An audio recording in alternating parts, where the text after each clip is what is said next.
धर्मयोद्धा गरुड़।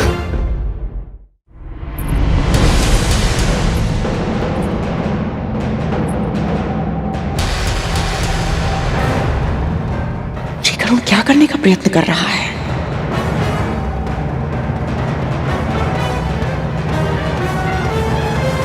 माँ, खुशा को भूमि पर रखना होगा।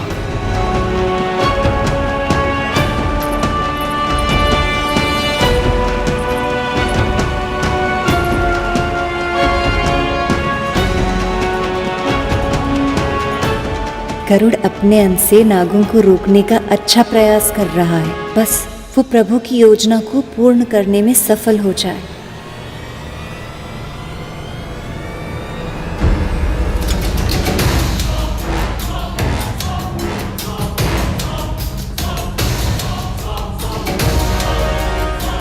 यदि इन सर्पों ने अमृत ग्रहण कर लिया तो अनर्थ हो जाएगा।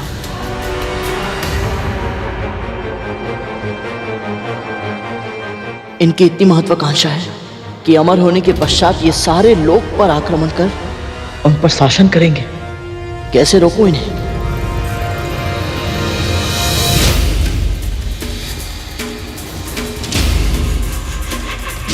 आज मेरा स्वप्न पूरा होगा।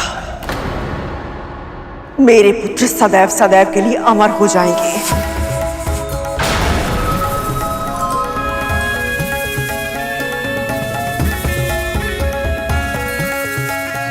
रुक जाइए, रुक जाइए।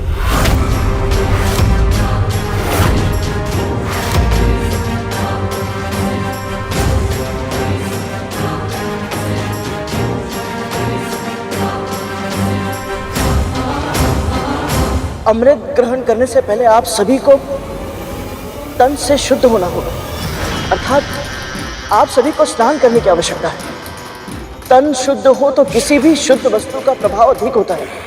किंतु स्नान ना करने से अमृत का प्रभाव समाप्त तो नहीं हो जाएगा ना गरुड़? तो फिर विलंब क्यों करें? अस्वच्छ तन से छुओगे तो अमृत का प्रभाव समाप्त नहीं होगा, परंतु पाप अवश्य मिलेगा, है ना मां?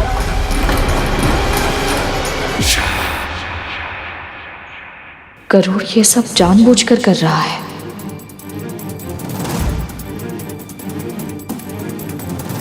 जब भगवान का प्रसाद बिना स्नान किए छुआ नहीं जाता, तो अमृत तो विश्व का सबसे बड़ा प्रसाद है। शुद्ध तन के साथ ग्रहण किया जाए तो सात्विकता बढ़ती है, और सात्विकता से प्रसाद का प्रभाव।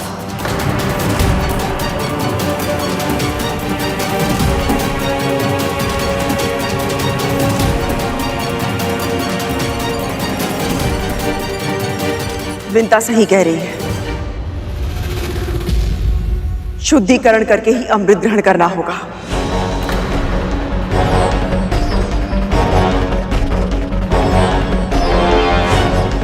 जाओ, स्नान करके आओ। स्नान करना ही है तो सबसे पहले स्नान मैं करूंगा। पहले हम स्नान करेंगे। शीघ्र चल सकते।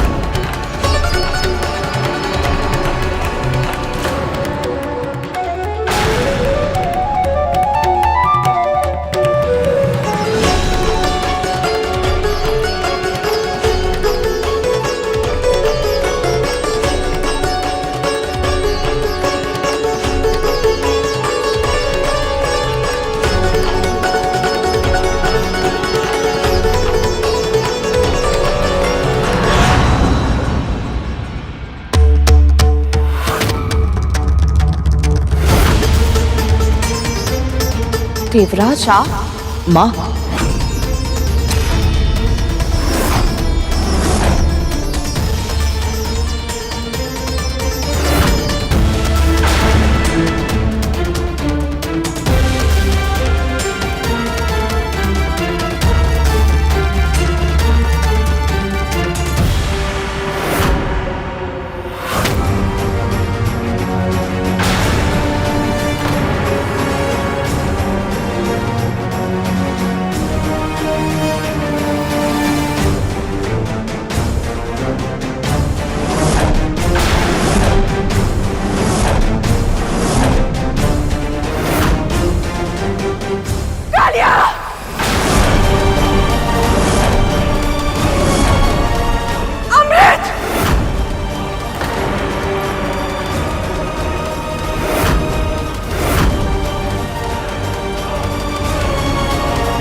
अमृत कहाँ गया?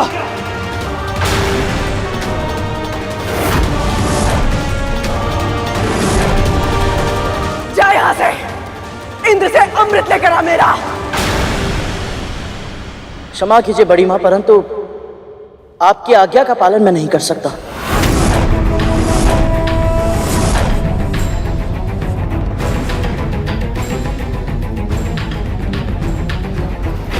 इतना तो साहस, तू मेरी आज्ञा मानने से मना कर रहा है?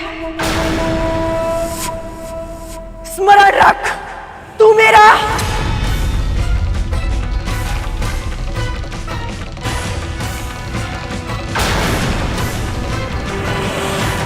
इसने हमारे साथ छल किया है मां। तू आज मैं ऐसे दंड दे के रहूंगा।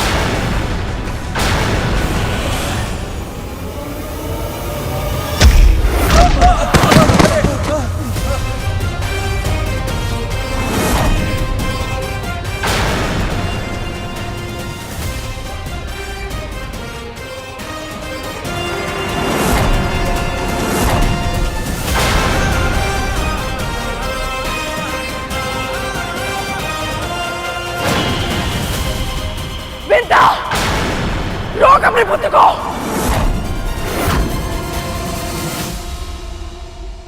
नहीं दीदी,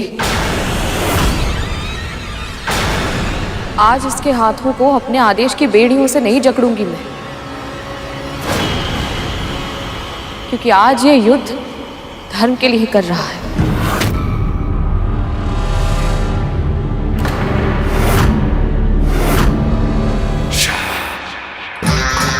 अमृत की बूंद अवश्य ये तब गिरी होगी जब कलश इस चटाई पर रखा गया था।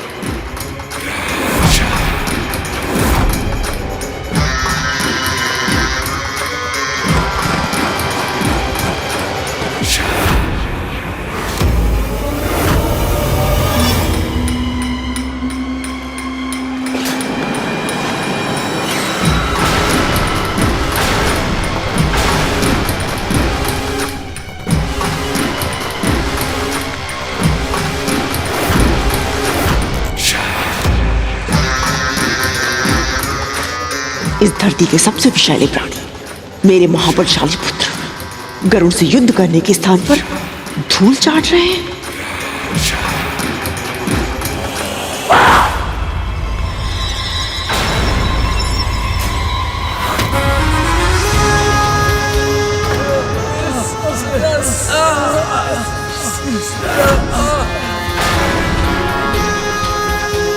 तो ये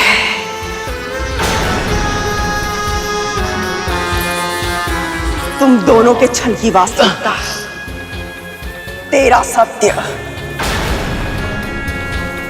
इतने समय तक तुम मुझसे स्वांग रचती रही कि जब तक मैं तुझे अपनी इच्छा से मुक्त नहीं करूंगी तब तक तू मेरी दासी बनी रहेगी। किंतु आज अपने पुत्र के माध्यम से तूने मेरे साथ छल किया।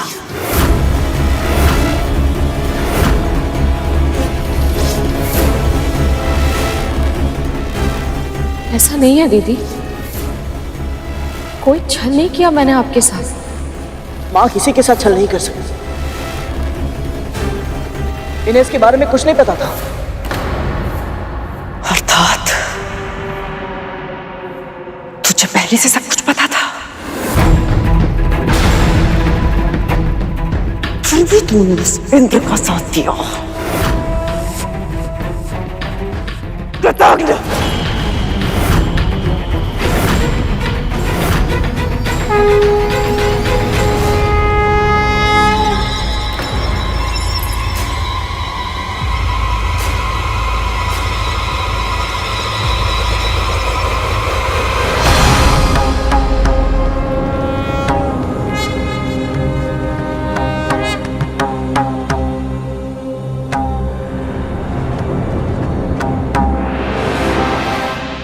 मेरे भक्तों को पीड़ा पहुंचाने का विचार भी तुम्हारे मन में कैसे आया कद्रू?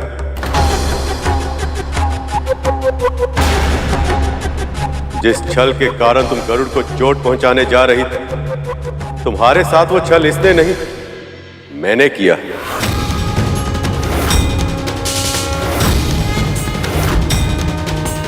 जैसे तुमने मेरी भक्त देवी बिंता के साथ छल करके उन्हें अपनी दासी बनाया था, वैसे ही मैंने भी लीला करके इन्हें मुक्त करवाया। सोचा कि जब तुम अपनी नीति का प्रयोग अपने ऊपर होता हुआ देखोगे तो ये समझ पाओगे कि तुमने इन दोनों के साथ कितना अनुचित व्यवहार किया था।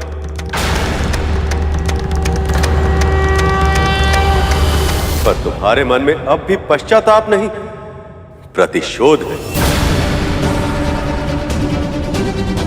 तुम्हें क्या लगता है कद्र, यदि कोई वस्तु तुम्हें मैं ना था तो क्या तुम उसे अनाधिकार ले पाओगे? सत्य तो ये है कद्र कि तुम और तुम्हारे पुत्र अमृत की एक बूंद तो क्या उसकी आभा के भी योग्य नहीं।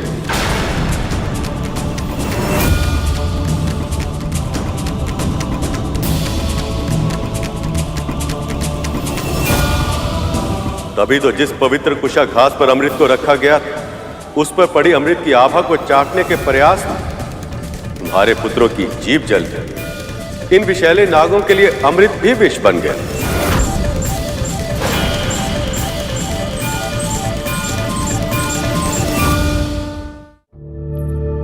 नहीं प्रभु,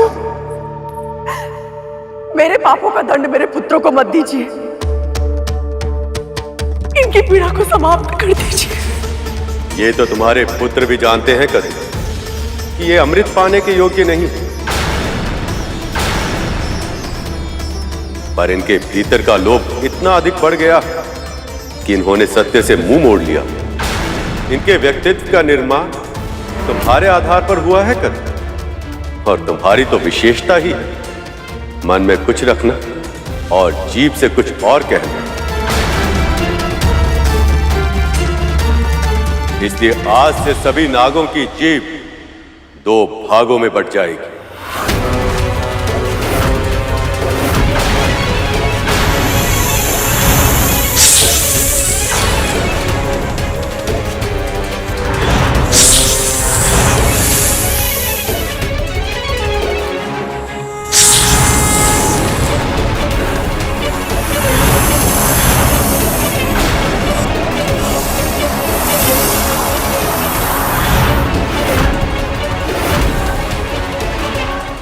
शेष,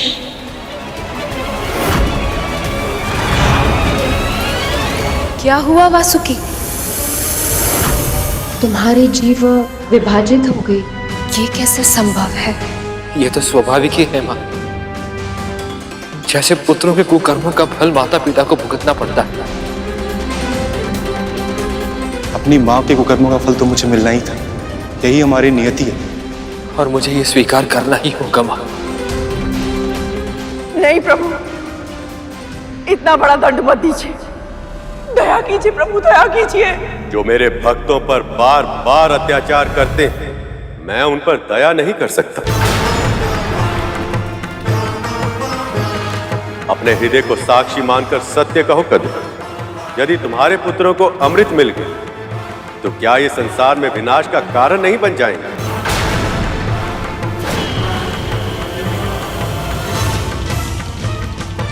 क्या ये अपने विष से अकारण ही प्राणियों की हत्या कर संसार का संतुलन नहीं बिगाड़ेंगे?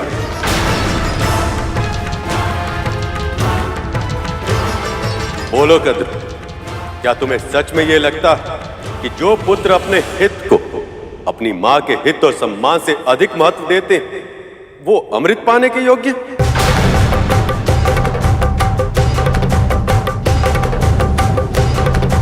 यदि नागों को अमृत मिल जाता और असुर अमृत छीनने के लिए नागों पर धावा बोल देते, तो क्या तुम्हारे पुत्र अमृत की रक्षा कर पाते?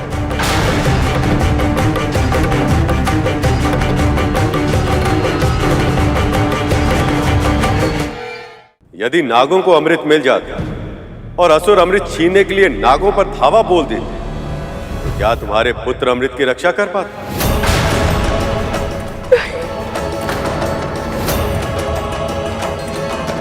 दीदी सत्य स्वीकार कर रही है।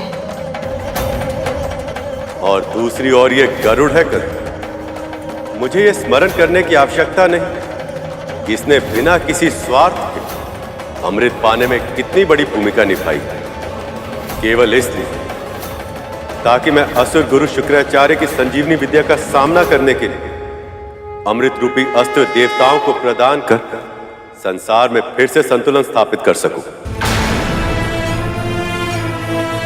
और जानती हो सबसे विशेष बात क्या है? गरुड़ के सामने अमृत पान करने का अवसर एक बार नहीं, दो बार आया था,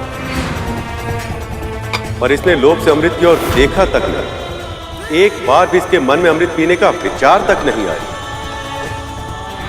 यहां तक कि मैंने इसे अमृत पीने की अनुमति भी दे दी, किंतु तब भी इसने मना कर दिया। इस अमृत को तुम्हें स्वयं पीना होगा। परंतु मैं अमृत ग्रहण नहीं कर सकता, और यदि मैंने अमृत पी लिया, बड़ी मां को बहुत दुख होगा प्रभु।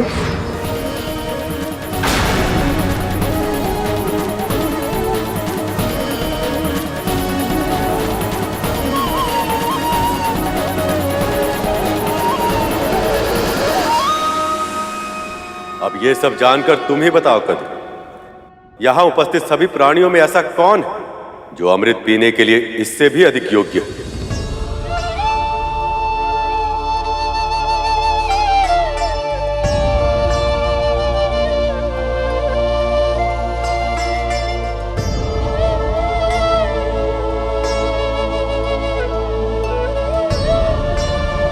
तुमने आज तक जो भी किया है कद्रू, उसके लिए तुम दंड की पात्र हो।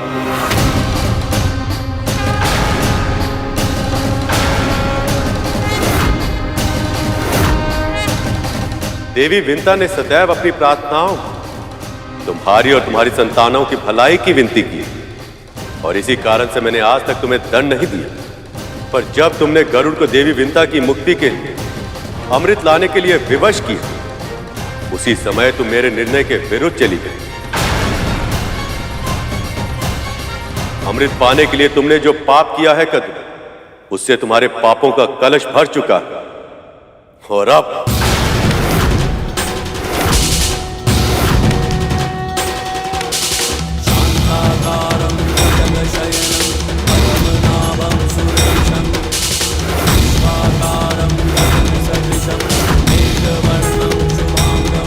प्रभु, आपकी और माँ की कृपा से मुझे और मेरे पुत्र को मुक्ति तो मिल गई है, पर अपनी बहन और उनकी संतानों को दुखी देखकर मैं सुख से कैसे रह पाऊंगी?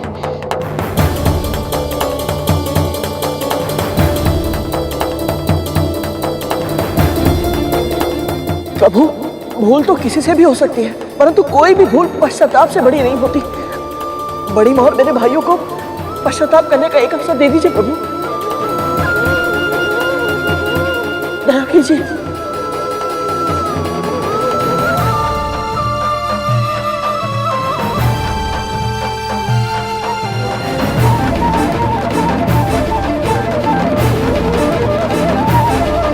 न क्रोध, न प्रतिशोध, न बहिष्कार, न तिरस्कार।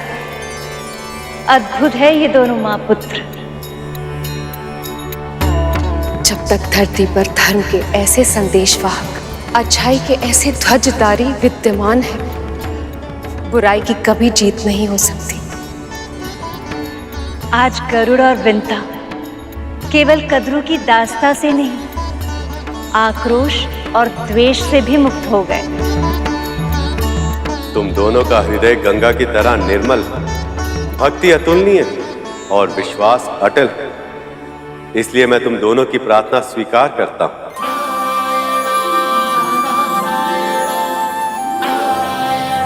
पर मैं ये भी चाहता हूं कि तुम सभी को सदैव ये स्मरण रहे कि तुम दंड पाने के ही योग्य हो, और संसार को भी सदैव ये स्मरण रहे कि किसी निर्दोष को सताकर, उसके साथ अनुचित व्यवहार करके कोई भी प्राणी सुख और शांति का जीवन व्यतीत नहीं कर सकता।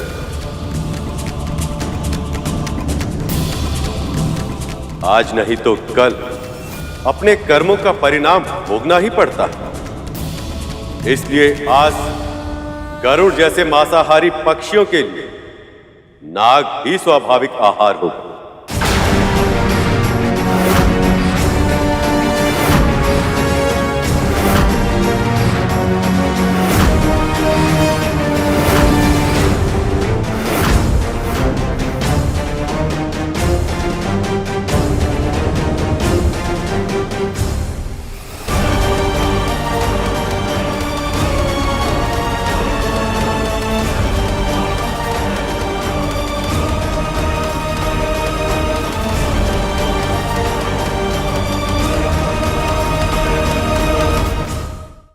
जिस प्रकार अब तक उसकी मां का जीवन तुम सबकी भय की छाया में बीता है, वैसे ही तुम सबको जीना होगा। जैसे ये आज तक तुम्हारी दया पर निर्भर रहे, वैसे ही अब तुम सभी को इनकी दया पर निर्भर रहना होगा।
देव, आप ये सब? ये तो मैं आपका आभार व्यक्त कर रही हूँ प्रभु।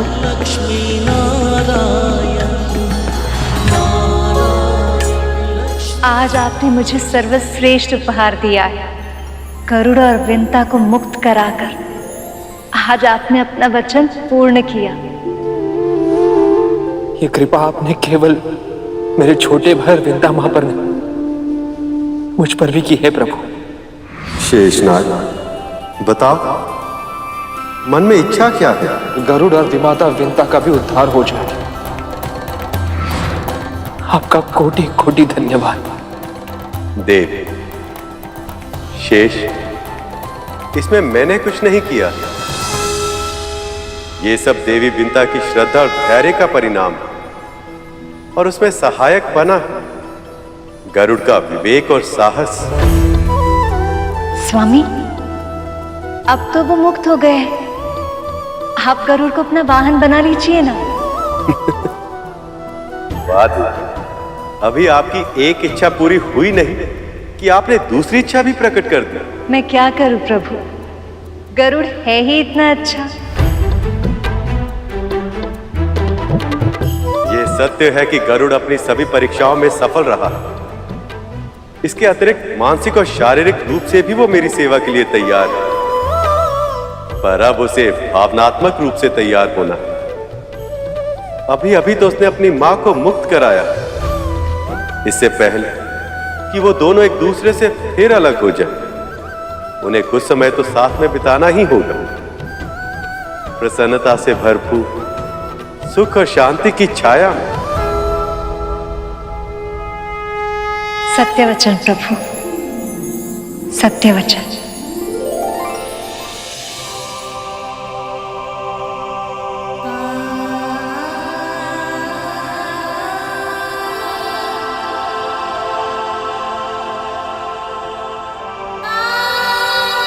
इस कुटिया के कण कण में कितनी स्मृतियां घुली हुई है ना मां, और उन सब में सबसे सुखद स्मृति है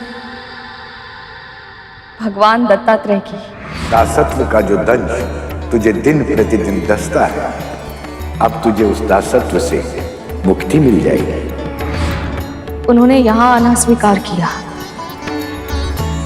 कितने दिन इसी कुटिया में बिताए उन्होंने, और यही हमें वरदान भी दिया। और उनका वरदान फलीभूत हो गया। अब हम स्वतंत्र हैं मां।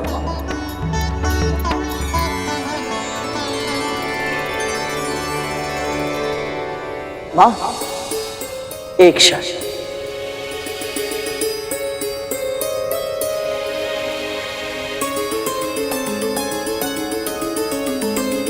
माता लक्ष्मी की ओर से ये उपहार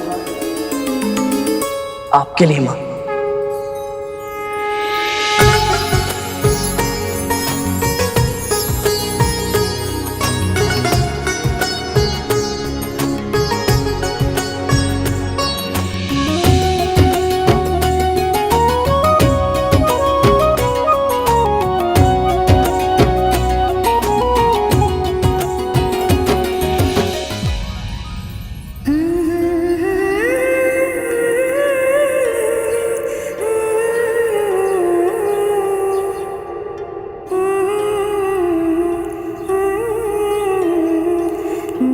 कितनी बार आपको महारानी के रूप में देखने की कल्पना की थी मैंने।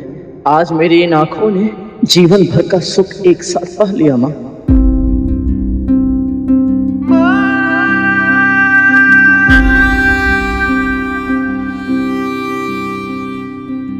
सागर सी तू अपार है माँ, ये जीवन तेरा उपकार है माँ। तेरे आंचल के कोने में मेरा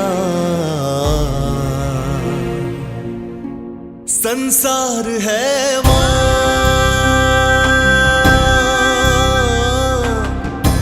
संसार है माँ।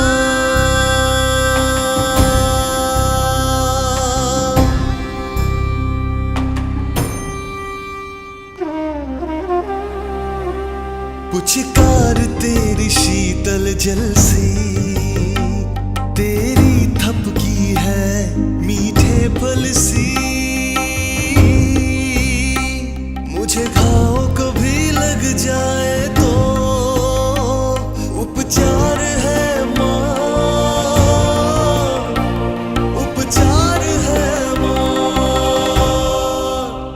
तेरे आंचल के कोने में मेरा संसार है माँ,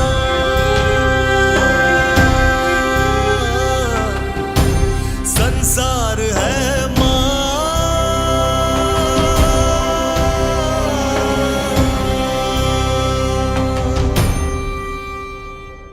अब समय आ गया है अपने उस घर लौटने का जिस पर तुम दोनों का अधिकार है।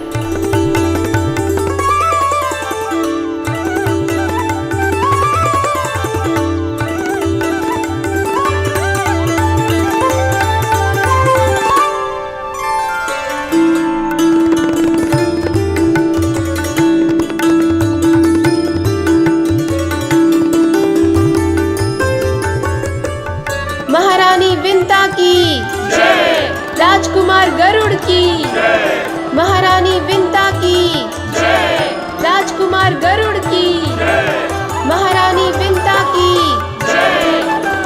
आपके महल में आपका बहुत बहुत स्वागत है महारानी जी।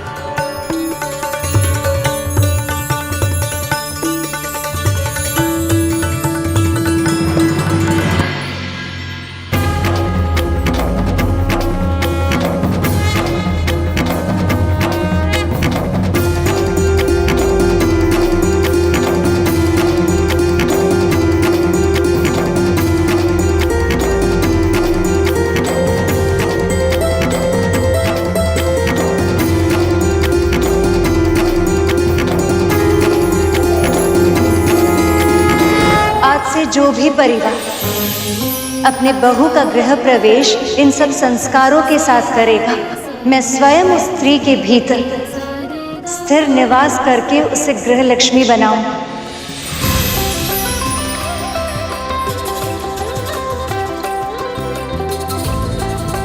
उसके शुभ हाथों से हल्दी के छाप उस घर के कष्ट और रोगों को मुक्त करेंगे।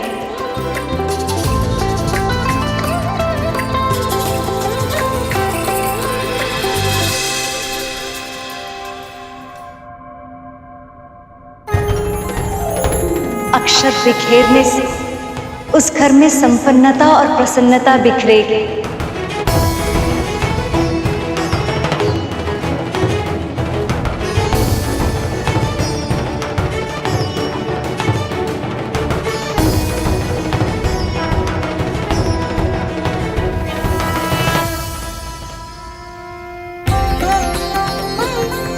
और आलते से रंगे हुए उसके पदचिह्न उस घर को धर्म और सफलता का मार्ग दिखाएंगे।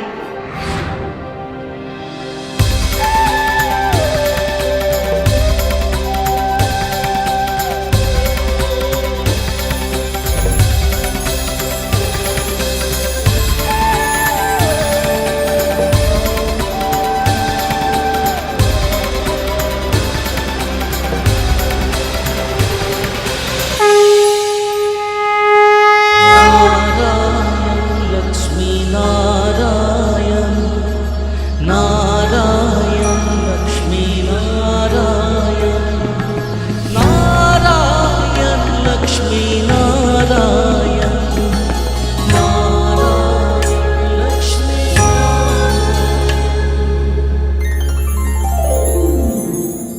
गरुड़ ने असंभव को संभव कर दिखाया।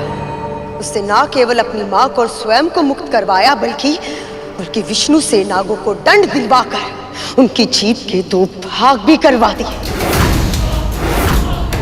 बस इतना ही पर्याप्त नहीं था, नागों को अपने जैसे मांसाहारी पक्षियों का आहार भी घोषित करवा दिया। विष्णु ने हमारे साथ भी छल किया है और कद्रू के साथ भी। हमें इसका प्रतिशोध लेना होगा बलि। लेंगे मां, इसका प्रतिशोध अवश्य लेंगे। मैं एक बार गुरुदेव आज्ञा का पालन ना करने की भूल कर चुका हूं मां, अब दोबारा नहीं करूंगा। असुरों ने अपने गुरु की आज्ञा की अवहेलना का परिणाम देख लिया है। अब ये ऐसी भूल भविष्य में नहीं करेंगे। प्रभु, माँ, मैंने कभी स्वप्न में भी नहीं सोचा था इन हाथों में दास्ता की बेड़ियां नहीं लटकी होंगी। आपकी कृपा से यह संभव हो पाया, वो भी इतनी शीघ्र। आपका बहुत बहुत आभार। जानता है गरुड़, मैं तो इस जन्म में मुक्त होने की आशा ही छोड़ चुकी थी। दास्ता को ही अपनी नियति मान चुकी थी मैं, पर तूने मेरी बेड़ियां तोड़ने का संकल्प लिया और उसे पूरा भी कर दिखाया। आपने मेरे और अरुण भैया के लिए कितनी पीड़ा भोगी है माँ, कितना कुछ सहा है। फिर आपके साथ अन्याय होते देख मैं शांत कैसे रह पाता। तेरी अशांति से मुझे भय लगता था गरुड़, इसलिए तो मैं तुझे रोका करती थी। पर कहीं ना कहीं मैं जानती थी तू अपनी हट कभी नहीं छोड़ेगा। मुझे मुक्त कराने के लिए हर संभव असंभव कार्य करेगा तू, और तूने किया गरुड़। मुझे मुक्त करा लिया तूने।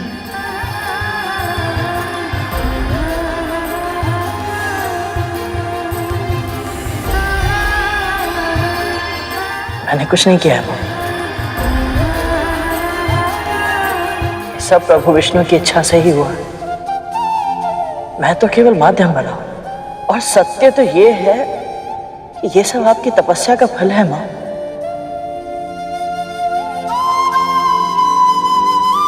और श्री नारायण का आशीर्वाद।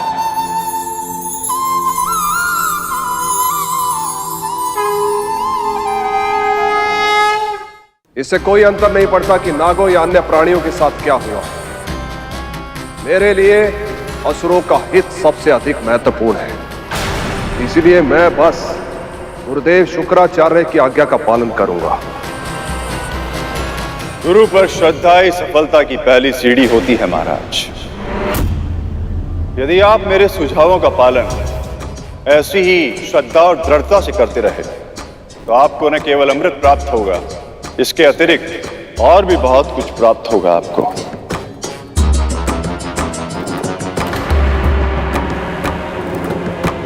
आपकी हर महत्वाकांक्षा पूर्ण होगी, आपका हर स्वप्न वास्तविक बनेगा। पर कैसे गुरुदेव, कैसे?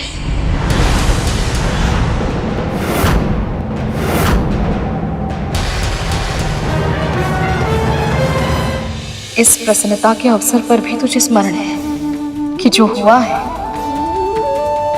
वो मेरे प्रभु की इच्छा और कृपा से ही हुआ है। मुझे तुझ पर और तेरी विनम्रता पर गर्व है गरुड़।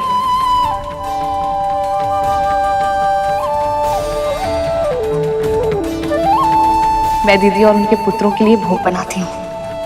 मैं भी आपकी सहायता करता हूँ। क्षमा कीजिएगा, आप महारानी हैं और आप राजकुमार।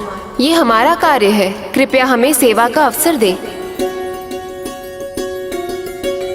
परंतु माँ, कुछ ना करना तो बहुत ही कठिन कार्य है। जीवन की इस नई व्यवस्था से तालमेल बैठाने में समय लगेगा गरुड़।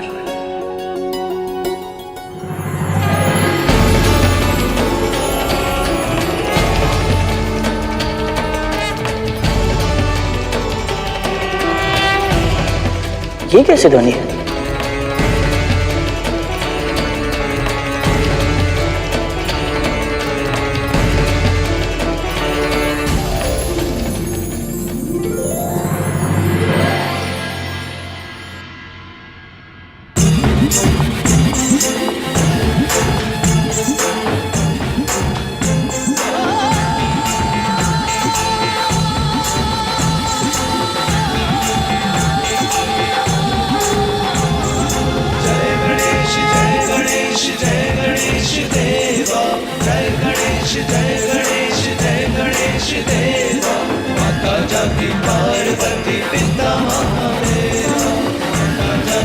ये क्या हो रहा है माँ? अब गणेश चतुर्थी आरंभ हो गई है गरुड़। ये सब भगवान गणेश को अपने घर लेकर जा रहे हैं। इस अवसर पर इनकी स्थापना अपने घर में ही करके इनकी कथा सुननी चाहिए और पूरे मन से इनकी पूजा करनी चाहिए। माँ, अभी अभी हमें दास्ता से मुक्ति मिली है, हमारे सभी विघ्नों का नाश हुआ है, तो क्यों ना हम भी विघ्न विनाशक गणेश की पूजा करें?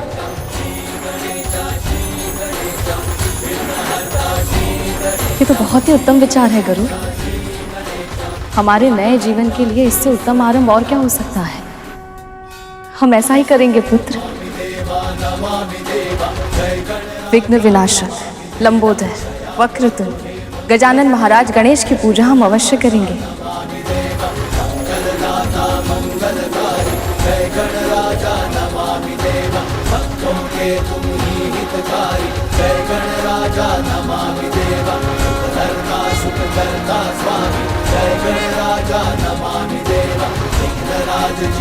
मात्र गणेश जी की स्थापना के विचार से ही मन इतना प्रफुल्लित हो उठा, तो उनके आगमन पर क्या होगा? इस समय देवता प्रसन्न हैं देवी। कद्रू और नाग दुखी हैं, विंता और गरुड़ संतुष्ट हैं, क्योंकि जब महाराज बलि अश्वमेघ यज्ञ को पूर्ण करेंगे तो संसार का संतुलन फिर से बदल जाएगा। भले ही आज विष्णु जीत गए हैं, किंतु जैसे ही महाराज बलि का यज्ञ पूर्ण होगा, तीनों लोकों पे उनका शासन होगा। त्रिभुवन के सुख, समृद्धि और ऐश्वर्य का हर साधन उनके पास होगा।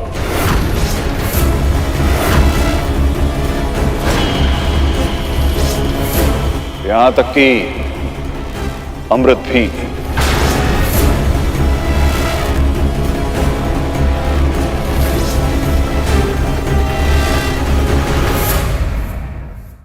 गुरुदेव, आपकी सहायता के कारण ही न केवल गरुड़ हमें मुक्त करा पाया, बल्कि ऐसे अकल्पनीय कार्य करते समय धर्म का पालन भी कर पाया। हम तो केवल माध्यम हैं देवी। जो होता है प्रभु विष्णु की इच्छा से ही होता है। हमने केवल इसकी कुंडलिनी को जागृत किया है देव, पर धर्म के पालन के लिए आवश्यक संस्कार वो तो इसे आपने ही दिए।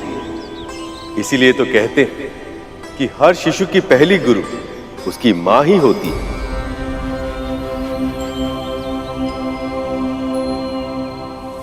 माँ, इतने दिनों बाद ही सही आपको ये श्रेय, ये सम्मान मिलते देख मैं कितना प्रसन्न हूं, बता नहीं सकता। गुरुदेव, आपके मार्गदर्शक के लिए बहुत बहुत धन्यवाद। परंतु एक विनती है आपसे।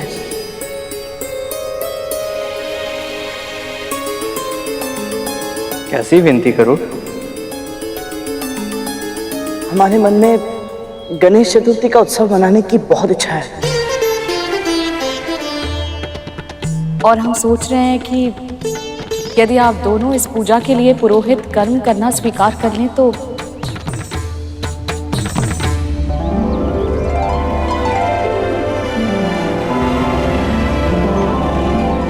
भगवान श्री गणेश की पूजा और कथा कहना, ये तो हमारा सौभाग्य होगा। हम ये पूजा अवश्य करेंगे। मैं आ रहा हूँ अपने सभी भक्तजनों को आशीर्वाद देने। तैयार हो जाइए अपने सभी कष्टों से मुक्ति के लिए। और प्रसन्नता का हृदय खोलकर स्वागत कीजिए।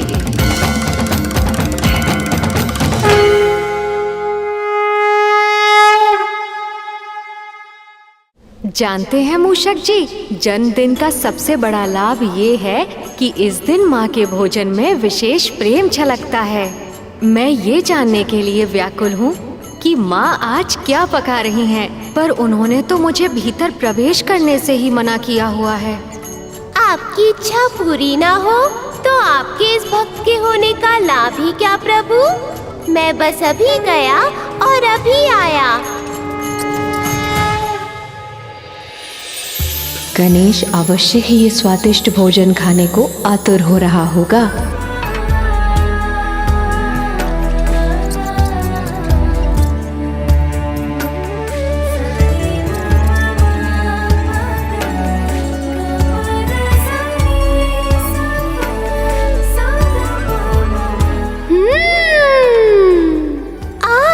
सुगंध तो बहुत लुभावनी है।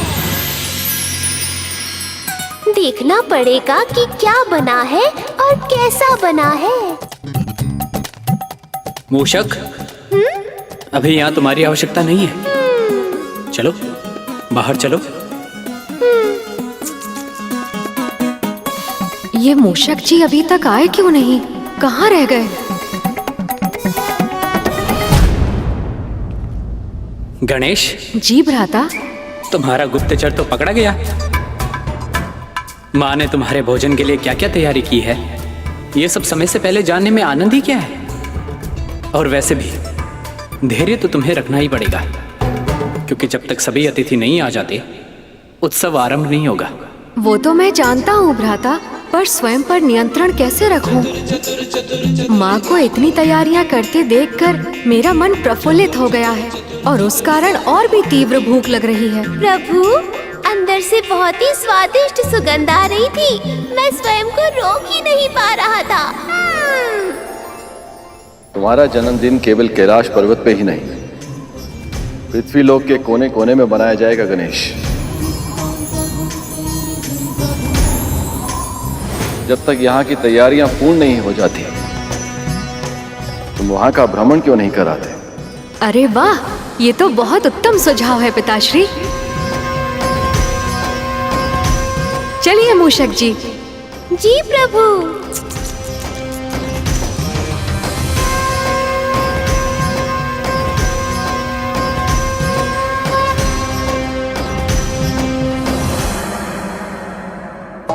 गुरुदेव, पंडाल भी बन गया और मंच भी सज गया। अब बस पूजा सामग्री की आवश्यकता है गरुड़। अभी प्रबंध करता हूँ गुरुदेव।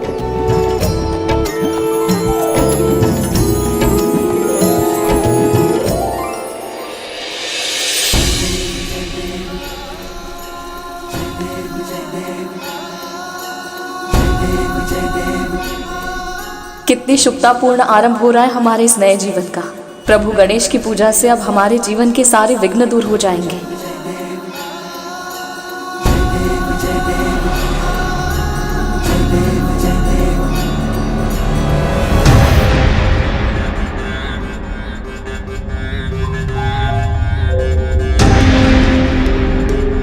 न जाने क्यों आज ये हाथ सध ही नहीं रहा।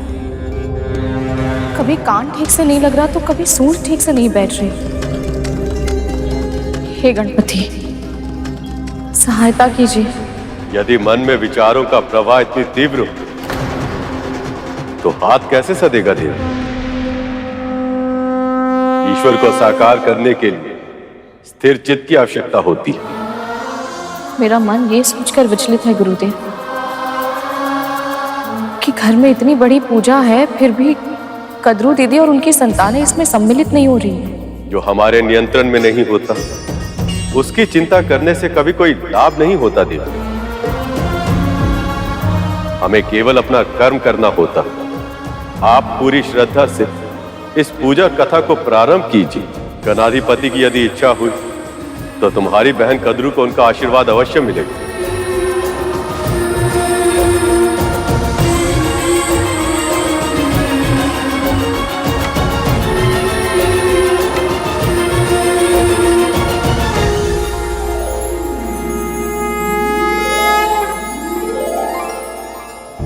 जैसे तुमने मेरी भक्त देवी बिंता के साथ छल करके उन्हें अपनी दासी बनाया था, वैसे ही मैंने भी लीला करके इन्हें मुक्त करवाया। तुम और तुम्हारे पुत्र अमृत की एक बूंद तो क्या, उसकी आभा के भी योग्य नहीं। आज नहीं तो कल अपने कर्मों का परिणाम भोगना ही पड़ता है। आज से गरुड़ जैसे मांसाहारी पक्षियों के लिए नाग भी स्वाभाविक आहार होगा।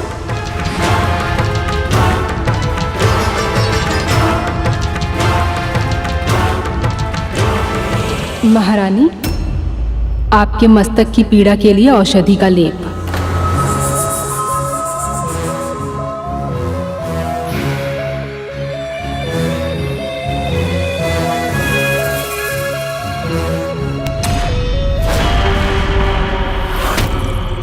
कैसा लेप बनाया तूने? हाँ? इतना अधिक कपूर डाल दिया कि मेरे नेत्र जलने लग गए। और किस तीव्र गति से तू दबा रही थी? मेरा मस्तिष्क फट गया। कल बिंता को देखा है, दबाते ही सारी पीड़ा दूर हो जाती थी, और तू है कि? क्षमा कीजिएगा महारानी, पर मैं महारानी बिंता नहीं। मैं चाहूं तो भी उनके जैसी नहीं बन सकती।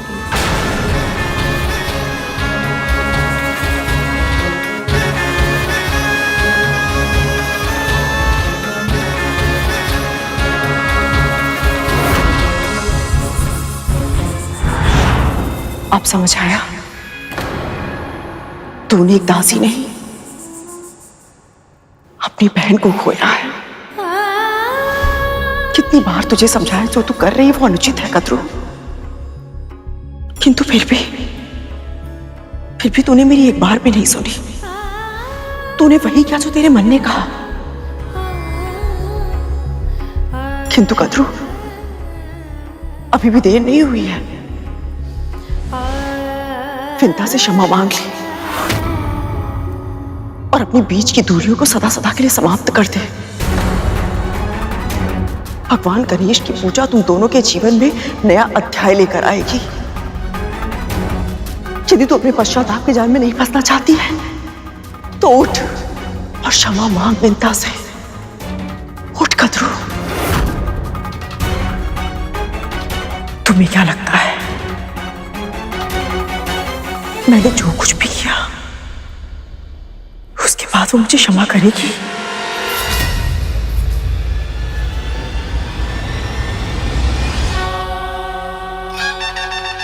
ये ध्वनि कैसी है?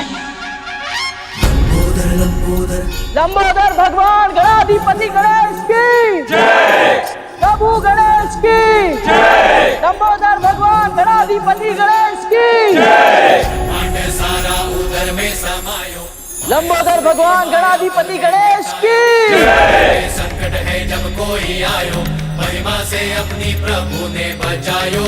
लंबोदर लंबोदर लंबोदर लंबोदर विघ्न हरता बुद्धि विधाता, जय जय गजानन हे सिद्धिदाता। लंबोदर लंबोदर विघ्न हरता बुद्धि विधाता, जय जय गजानन हे सिद्धिदाता। लंबोदर लंबोदर और विद्या के तुम ही हो दाता, है ज्ञान भंडार तुम में समाता। प्रेम से जाप प्रभु का है गाता, मोह माया से है। समय हो गया है महारानी, आइए देख। विघ्न हरता बुद्धि विधाता, जय जय गजानन हे सिद्धिदाता। लंबोदर लंबोदर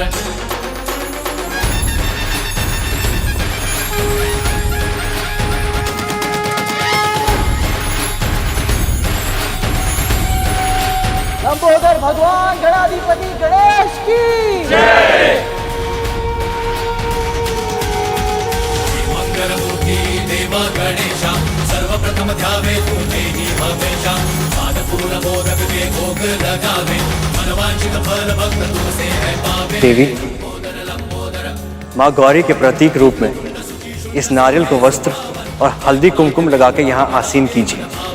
स्वर्ण मुकुट सोहे सर मूषक सवारी, मंगल करो जग का हे मंगलकारी। लंबोदर लंबोदर मंगलमूर्ती देवा गणेशा सर्वप्रथम ध्यावे तुम्हें वापेशा लंबोदर लंबोदर।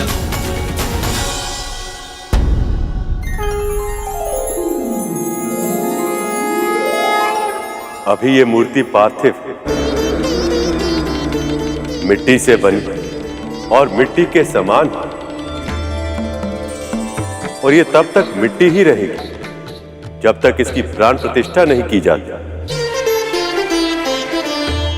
किंतु प्राण प्रतिष्ठा हो जाने के बाद साक्षात देवता इसमें निवास करते हैं, और तब इसकी सेवा भी वैसे की जाती है जैसे कि किसी जीवित प्राणी की जानी चाहिए। उचित समय पर भोग, स्नान, आरती सभी कार्य करने होते हैं, और ध्यान रहेगा ऐसा ना करने पर दोष लगता है।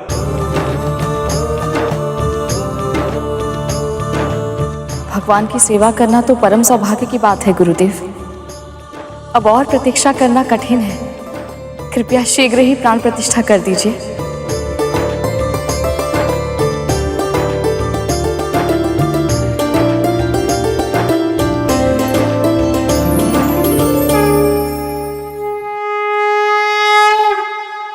वक्रतुंड महाकाय सूर्यकोटि समप्रभा निर्विघ्नं कुरु मे देव सर्वकार्येषु सर्वदा। ॐ बुद्धिदाताय नमः। ॐ सिद्धिदाताय नमः।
आप देख रही हैं देवी, अपने जन्मदिन के अवसर पर आपके भांजे के मुख पर कितनी गहरी मुस्कान सजी है।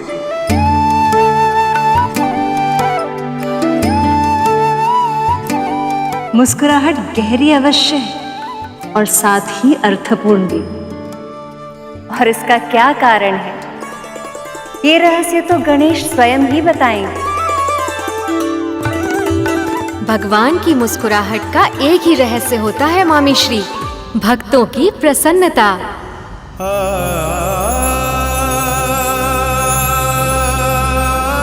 वैसे तो देवी विंता और गरुड़ ने अनेक बार मेरी पूजा की है, पर हर बार उनके मन के किसी न किसी कोने में मुझे उदासी छिपी दिख ही जाती थी। परंतु आज पहली बार दास्ता से मुक्त होने के बाद जब उन्होंने मुझे प्रणाम किया तो मुझे उनके भीतर के उल्लास का आभास हुआ मामी श्री। हम सब भी बहुत प्रसन्न हैं कि उन दोनों ने ये पूजा करने का निर्णय लिया है। इससे उनका वातावरण भी सात्विक होगा और उनके नए परिवार के साथ सामंजस्य स्थापित करने के लिए शक्ति भी मिलेगी।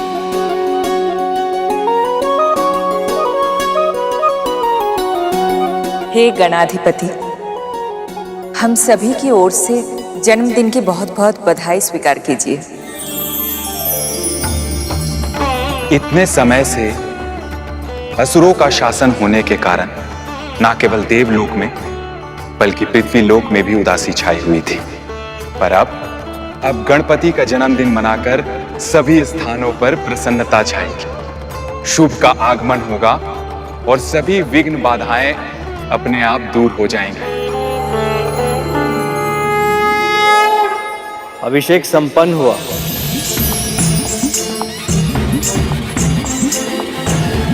अब इसकी साज सज्जा कीजिए।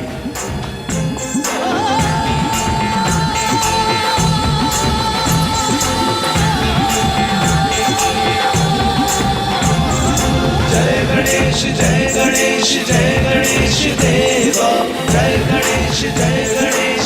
गणेश देवा, माता जाकी पार्वती पिता महादेवा, माता जाकी पार्वती पिता महादेवा। पुत्र, ये तुम्हारे लिए।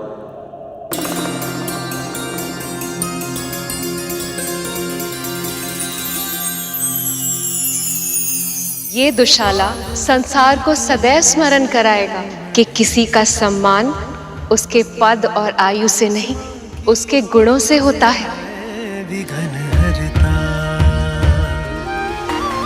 अद्भुत बालक परमा प्रेम लुटाती, प्रथम देवता जग में उसे बनाती। हाँ, प्रथम देवता जग। समृद्धि का प्रतीक अपनी मामी का ये उपहार स्वीकार करो गणेश। मेरी ओर से ये पुस्तक स्वीकार कीजिए, समस्त संसार के ज्ञान की स्रोत है।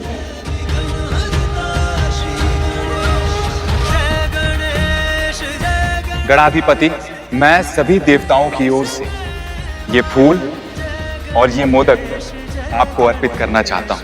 कृपया इसे स्वीकार कर हमें कृतार्थ करे दे।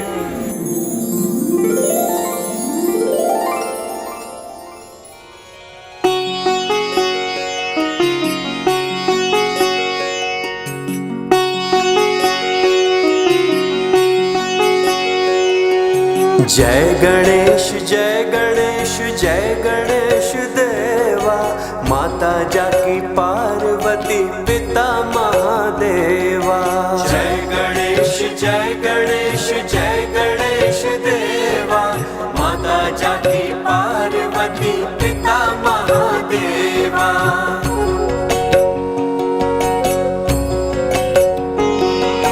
जय गणेश देवा, माता जाकी पार्वती पिता। ये ध्वनि, ये समाप्त क्यों नहीं होती?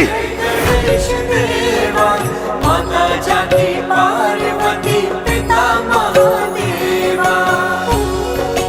लंबोदर भगवान गणाधिपति गणेश की जय। ये ले गणेश, तेरे प्रिय मोदक। क्या हुआ? थोड़ी देर पहले तो बहुत तीव्र भूख लगी थी। आपके स्नेह का मान तो मैं अवश्य रखूंगा माँ, पर एक माँ पृथ्वी पर भी है जिनके प्रेम का सम्मान करना ही होगा मुझे, क्योंकि वो भी बहुत प्रेम से भोग लगा रही हैं।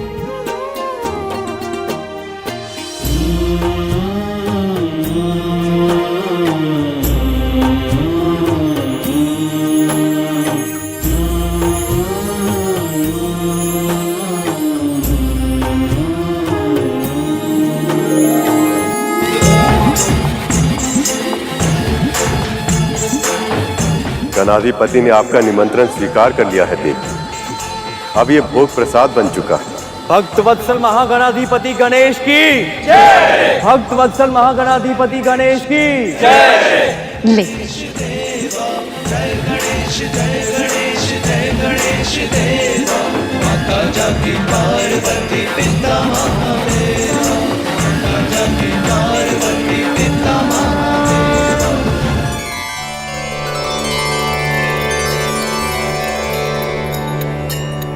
लीजिए गुरुदेव, सबसे पहले प्रसाद आप लीजिए।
इतने वर्षों में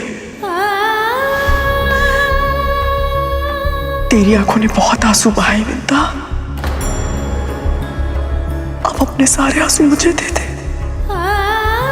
अंततः देवी कद्रू को अपनी भूल की अनुभूति हो ही गई और उन्हें अपने किए पर ग्लानि भी है।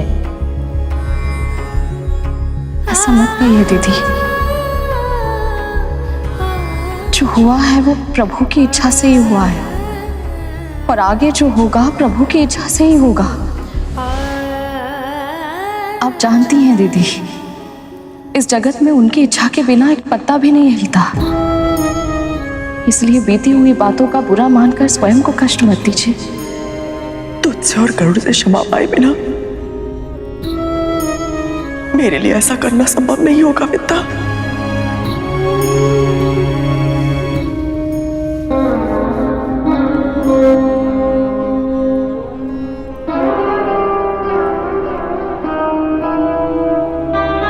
बड़ी माँ,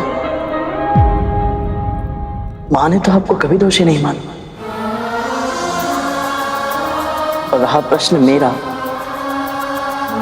तो आप मेरी बड़ी माँ हैं।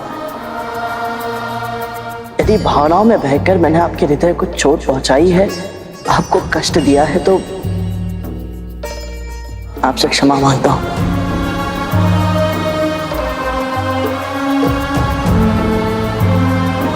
मैंने तेरे साथ इतना बुरा किया, रक्त संबंध की लाज नहीं रखी, तुझे अपना दास बनाया, अत्याचार किए, किंतु फिर भी तुम दोनों के मन में मेरे लिए दंड या प्रतिशोध तक की भावना तक नहीं है। आप जानती हैं ऐसा क्यों हुआ देवी कद्रू? क्योंकि जिन भक्तों के मन में भक्ति स्थान बना लेती तो किसी भी प्रकार के तामसिक विचार उनके मन में अपना स्थान नहीं बना पाते।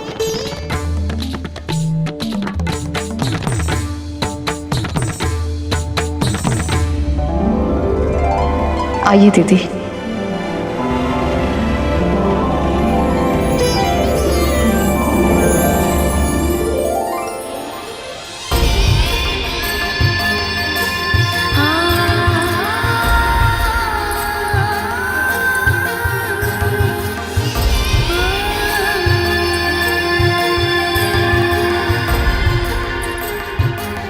विंता के महल में गणेश के प्रवेश करते दो बहनों का बिगड़ा रिश्ता पुनः सुधर गया। यही तो लीला है विघ्नहर्ता गणेश की। वो जीवन में आते ही जीवन के सारे कष्ट हर लेते हैं। सचमुच विंता का हृदय कितना बड़ा है। कद्रू ने उसके साथ कितना कुछ किया, फिर भी विंता ने बिना मन में कोई बैर रखे उसे क्षमा कर दिया।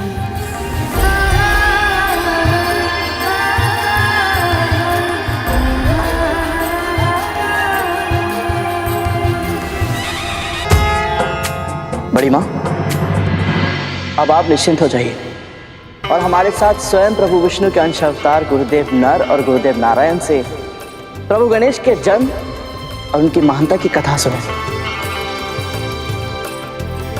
यह अनुभव बहुत अद्भुत होगा बड़ी माँ।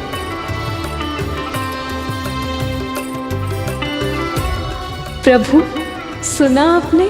स्वयं नर नारायण अर्थात भैया विष्णु के अंश अवतार मेरे पुत्र की कथा कह रहे हैं।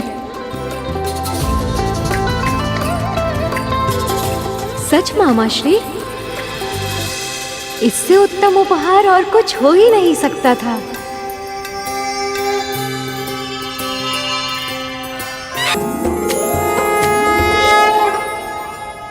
गुरुदेव, मुझे प्रभु गणेश के बारे में बहुत कुछ जानने का मन है। जैसे इनका मुख हाथी जैसा क्यों है?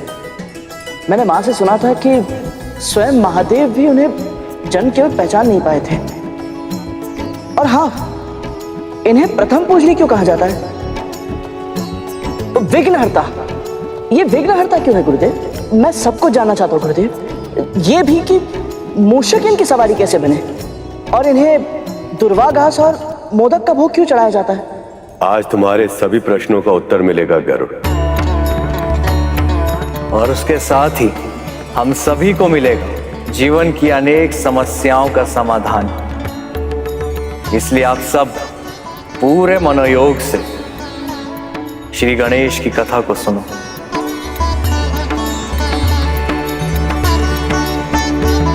वास्तविकता में गणेश महागणपति अर्थात पर ब्रह्म शक्ति, जिससे समस्त संसार का संचालन होता है, हर युग में जन्म लेते हैं। और आज हम कथा कहेंगे पार्वती नंदन गजानन की, जिसका आरंभ गणेश के जन्म से बहुत पहले हुआ था। बहुत समय पहले? ये बात तो मुझे भी नहीं पता थी। समय को विभिन्न कल्पों में बांटा गया है। इस सृष्टि में अनेकों ब्रह्मांड हैं।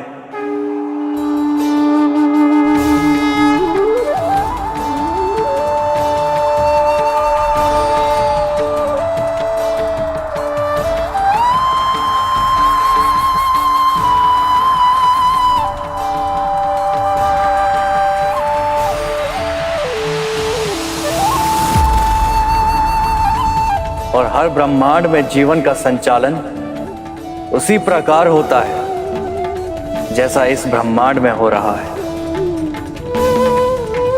हर ब्रह्मांड में चल रहे कल्प किसी दूसरे ब्रह्मांड के कल्प से भिन्न होते हैं, अर्थात हर ब्रह्मांड की समय रेखा दूसरे ब्रह्मांड की समय रेखा से भिन्न होती है।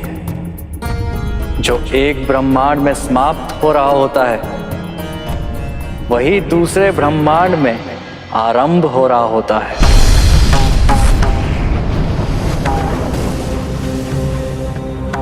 ऐसे ही एक समय की बात है, देवी पार्वती ने प्रभु नारायण के श्री कृष्ण अवतार की मनमोहक बाल लीलाओं को देखा तो वो बहुत प्रसन्न हुई। उस नटखट नन्हे बालक के कौतुक, उसकी क्रीड़ाओं ने देवी पार्वती के मन में मातृत्व के भाव को जागृत कर दिया था। अद्भुत बालक परमा प्रेम लुटाती, प्रथम देवता जग में उसे बनाती। पार्वती, आप ये वस्त्र किसके लिए तैयार कर रही हैं? अपने पुत्र के लिए प्रभु, और किसके लिए? परंतु कार्तिकेय तो योद्धा है, कवच के स्थान पे ये झबला कैसे पहनेगा वो? कार्तिकेय का तो जन्म ही योद्धा के रूप में हुआ था प्रभु। उसके बाल्यावस्था का आनंद तो मैं कभी ले ही नहीं पाई। पर जब माँ देवकी और यशोदा मैया को कृष्ण जन्म के बाद उनके बचपन का आनंद लेते देखा तो मेरे भी मन में एक इच्छा जागृत हो गई है प्रभु। मैं भैया विष्णु के अवतार कृष्ण जैसा ही एक बालक चाहती हूँ, जिसे मैं गोद में खिला सकूं। मैं उसके लिए लोरियां गाना चाहती हूँ प्रभु। ममता के रस में डूबकर उस अद्भुत आनंद का अनुभव करना चाहती हूँ, जिसका सौभाग्य मुझे अब तक नहीं मिला। तब तो आपको पुण्यक व्रत रखना होगा देवी। पुण्यक व्रत पूर्ण करने से देवी पार्वती को मन चाहे संतान की प्राप्ति हो सकती है। पुण्यक व्रत? आप अचानक से उदास क्यों हो गई देवी? जब मैं आपको पति के रूप में पाना चाहती थी, तब मैंने आपके लिए 1 सहस्त्र वर्षों तक तपस्या की थी प्रभु। क्या मुझे पुत्र प्राप्ति के लिए इतनी लंबी प्रतीक्षा करनी होगी महादेव?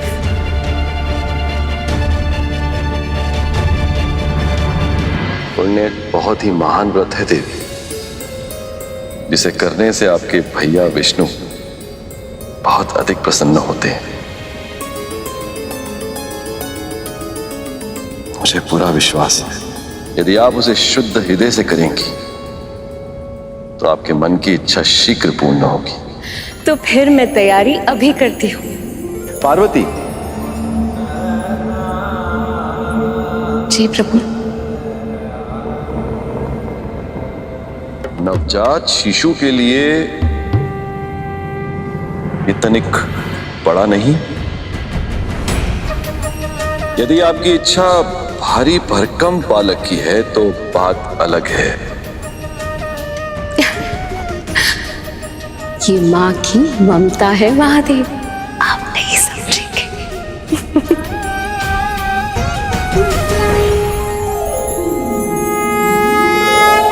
ओम नमः शिवाय। ओम नमः शिवाय। ओम नमः शिवाय। ओम नमः शिवाय। ओम नमः शिवाय। ओम नमः शिवाय। ओम नमः शिवाय। पर जहां जन्म होता है वहीं कहीं आसपास मृत्यु भी छिपी होती। हाथ लगा अपने समय की प्रतीक्षा करते हुए पाताल लोक में निवास कर रहे दो असुर भाई, जो स्वभाव में बिल्कुल विपरीत थे, अपनी अपनी प्रवृत्ति के अनुसार अपनी स्वार्थ सिद्धि के लिए संसार का विनाश करने की तैयारी कर रहे थे। एक और मां पार्वती पुत्र प्राप्ति की कामना में व्रत करने जा रही थी और दूसरी ओर गजमुखासुर और गजासुर महादेव की घनघोर तपस्या कर रहे थे। ओम नमः शिवाय। ओम नमः शिवाय। सुखी और संतुष्ट जीवन जीने के लिए जितनी सांसारिक आवश्यकता होती है उससे कहीं अधिक समृद्ध थे दोनों असुर। गजमुखासुर को गंदी मिट्टी या कीचड़ में रहना और घोंगे जैसे प्राणियों को खाना अति प्रिय था, जबकि गजासुर को स्वर्ण से बहुत अधिक प्रेम थे।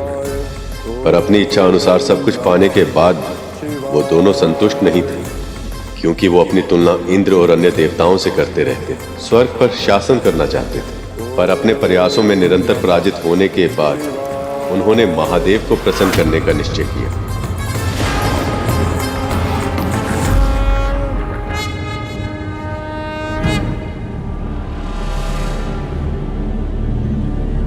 पार्वती। नंदी, मैं व्रत की तैयारी करने जा रही हूँ, किसी को इस ओर आने मत देना। जी माँ।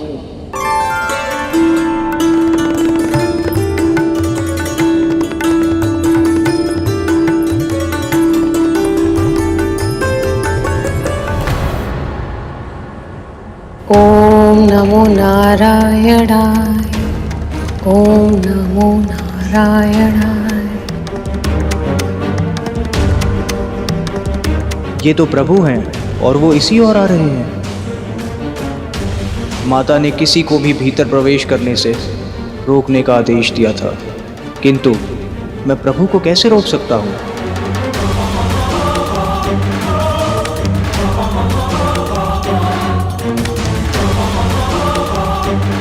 ओम नमो नारायण।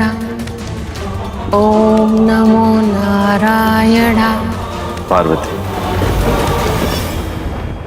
देवी पार्वती,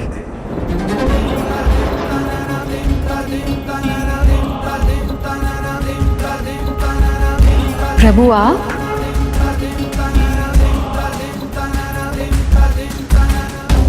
देवी पार्वती, मुझे एक भक्त के पास जाना होगा। सोचा फिर तो आप अपनी व्रत साधना में व्यस्त हो जाएंगे, इसलिए आपसे मिलकर जाऊं। आप वापस कब आएंगे प्रभु? भगवान भक्त की इच्छा से संचालित होते हैं, ये कहना कठिन होगा।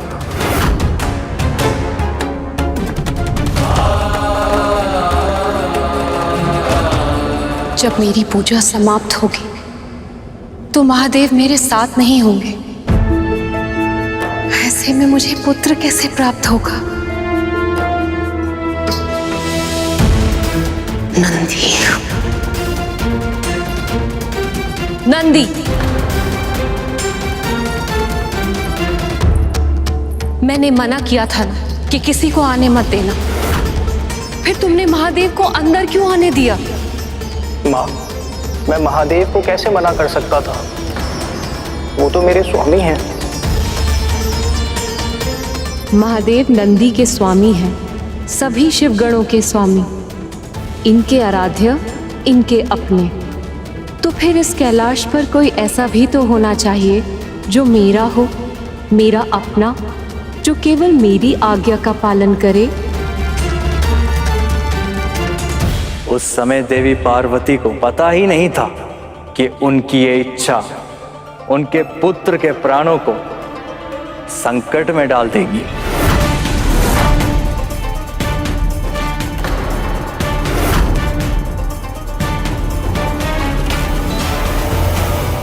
अब तक मुझे लगता था कि मुझे अपने जन्म की कथा पूरी तरह पता है, इसीलिए उसे सुनने के लिए मैं उत्सुक था। पर अब ये नई बातें कहकर इन्होंने मेरी उत्सुकता को और भी अधिक जागृत कर दिया है। ये कथा तो मैं भी जानना चाहता हूँ माँ।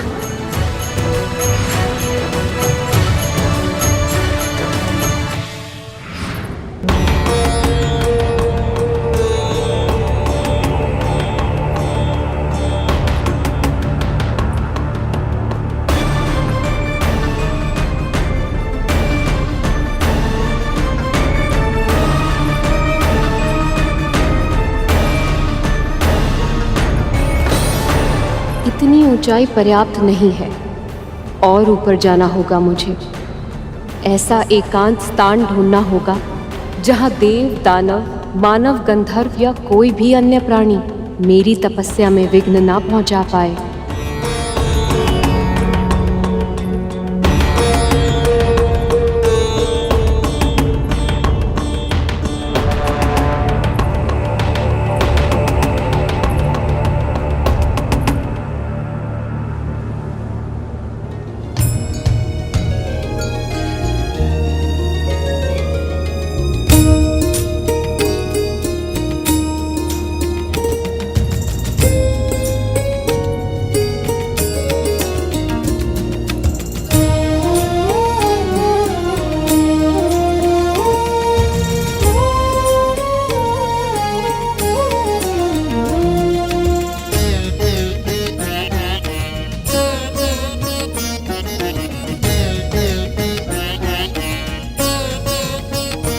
ओम नमो नारायणाय।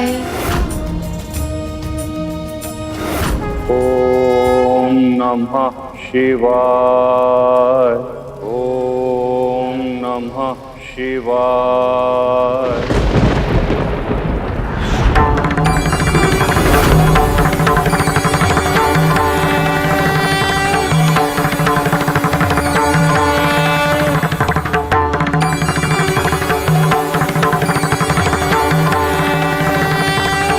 प्रणाम महादेव। तुम्हारी तपस्या से मैं प्रसन्न हूं गजमुखासुर।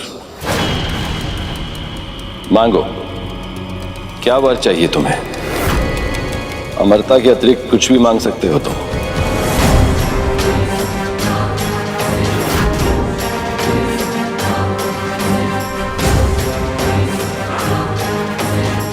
तो उचित है महादेव, मुझे वरदान दीजिए कि मेरी मृत्यु केवल उसी के हाथों हो पाए जिसका जन्म केवल और केवल माता से हुआ हो।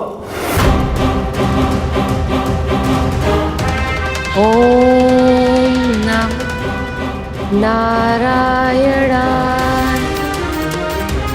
जिसके पिता ने स्वयं उसका शीश काटकर पुनः जोड़ा हो। ओम नमो नारायणाय। और जिसका तन तो सामान्य हो किंतु उसका शीश हाथी का हो।